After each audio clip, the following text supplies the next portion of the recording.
Hi yogis! Welcome to day 1 of the May I Begin Yoga Challenge. Today we're going to learn how to practice the downward facing dog pose. This is one of the most foundational moves in any yoga practice, but it is a little more challenging than it looks like. So we are going to take a couple variations on it today. And don't feel frustrated if you can't take the full pose at this time. You're really going to see yourself grow in the downward facing dog. And we're going to start at the top of our mat. If you have a yoga mat to use, that's great. If not, just make sure you're practicing on a soft surface. Let's go ahead and move over to our mats. We're going to start off in mountain pose. In mountain pose, our feet are just narrower than shoulder distance. We want to stand tall. Our shoulders are back and down. Our hips are tilted forward so that our abs are engaged. Your head is high as if you have a string attached and someone's just pulling your spine to elongate it. We're going to bring our arms to the side, palms facing forward. And here we take mountain pose. On an inhale, sweep your arms up. Gaze up as the palms touch. Exhale with a flat back and your arms wide. And take a forward bend. If you can, plant your palms right in front of and to the side of your feet. Take a bend in the knee here if you need to. We're going to step or hop back into a high plank pose.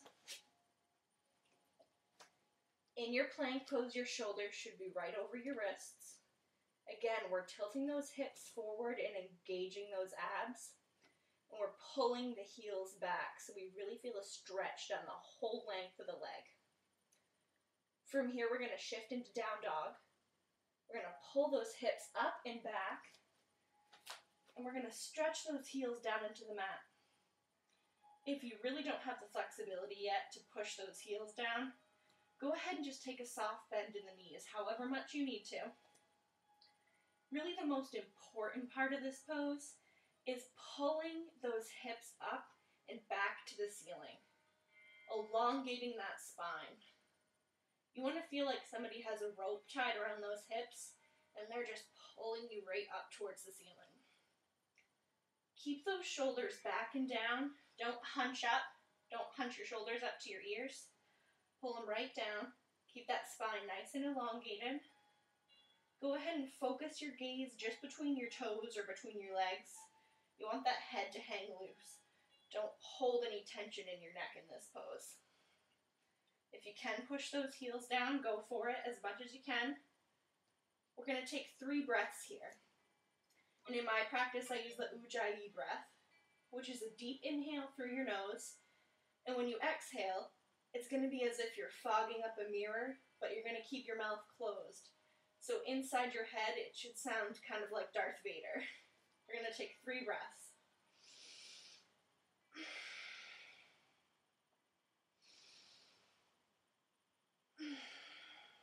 Last breath here.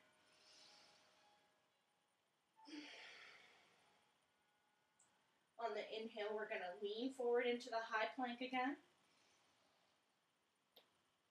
Exhale, you can step or hop back to the front of your mat. Hold here in a forward bend. Inhale the arms up. Gaze up as your palms touch. And exhale your hands down to your heart center.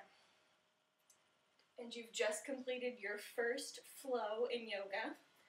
Run through this a couple times, and each time you should really feel yourself be able to bend a little bit deeper into that down dog. This is a great first place to start in your yoga practice, so flow through this a few times. You should really feel your muscles start to heat up. Your heart rate will get up there. It's a great, great exercise practice and a great place to start in yoga. So I hope you enjoyed your first tutorial today, and tune in tomorrow for day 2 of the May I Begin Yoga Challenge.